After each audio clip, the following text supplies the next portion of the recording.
quickly because I know it's warm, but I want to touch on a couple things. I originally was the chair for our business outreach committee, and our business focused committees for Grow Marshfield were really, as John mentioned, we had 4 of them. We had a business outreach committee, a business attraction committee, business resources and development committee, and a microfinance committee. And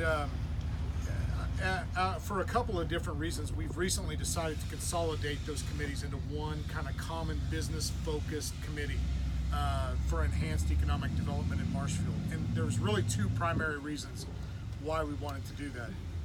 First is just kind of a lack of human capital. We had a hard time growing 4 committees to the size that we wanted to grow them to, with people that were as committed and passionate about doing what we were committed to do. And by consolidating these 4 committees, we can each still have our own objectives. We won't drop what we're trying to achieve with business outreach or business attraction or business development or any of those things, but we will lend support to each other. And by combining them, consolidating them, we're also creating a new committee with people that are completely up to speed with what's happened so far. So it's kind of the meeting an immediate need there. The second reason we decided to do that was that we all really are working on a very similar agenda. We're all trying to pulling on the same rope, trying to reach the same goal.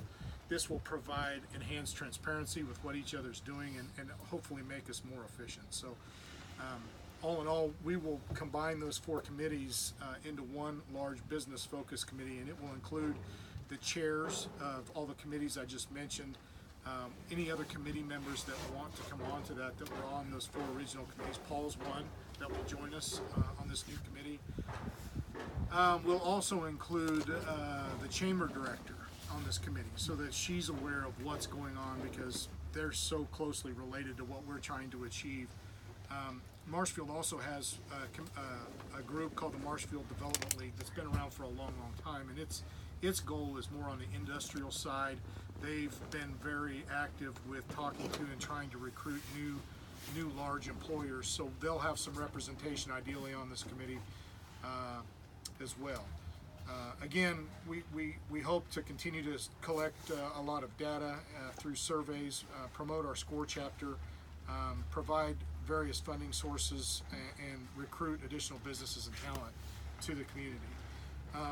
So that committee, probably led by myself and Scott, because of our previous roles, will promote the Create Here project that Rashu has talked about so much today.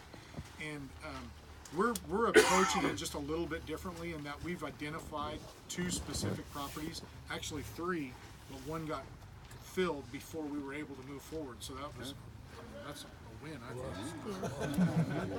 So now we're left with 2, but we're going to start from there. One of them, the properties we passed here on the square, and it's a great property for us to start with, partly because the owner of that property, or one of the co-owners, is on our core team. So he's motivated to see Create Here succeed, and I think will help us a great deal. But we've identified 2 properties that we think are very marketable and that need to be filled, that don't take a tremendous amount of work, and that we think are kind of industry specific. And then we're going to go try to put together a package around those properties to entice a new business or an existing business to expand into. Some of those incentives that we've considered are reduced or delayed lease payments, infill or remodel help to build the properties to suit for whatever prospective business would come in.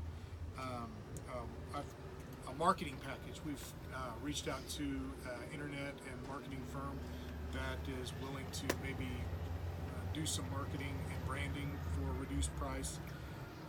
Financing, a conventional financing package and microfinance loan information, SCORE mentorship, intern aids availability, technical assistance through Scott's company. He's willing to provide some help there at a reduced rate. Legal aid, maybe pro bono for startup businesses that need to establish LLCs or whatever going forward. Assistance from the city for licensure and permits, tax abatements if applicable, and then of course business 911 exposure. So there's a lot of really tangible tools that we would like to package up and wrap a big fat bow on and approach prospective businesses with to fill those spaces. So that's kind of how we're looking at attacking the Create Here project. Would you be willing to forfeit the remodeling permit, construction permit? That would be up to our Board of Aldermen, but I think they'd be open to considering that. As a tool for attraction for economic development? Yeah, because it's something that's been discussed since I've been here in 2 years. It's something that's been discussed, not utilized yet, but it's on the radar. So I think that list of incentives could continue to grow and be flexible, and you're going to find different levels of participation depending on who you're reaching out to. So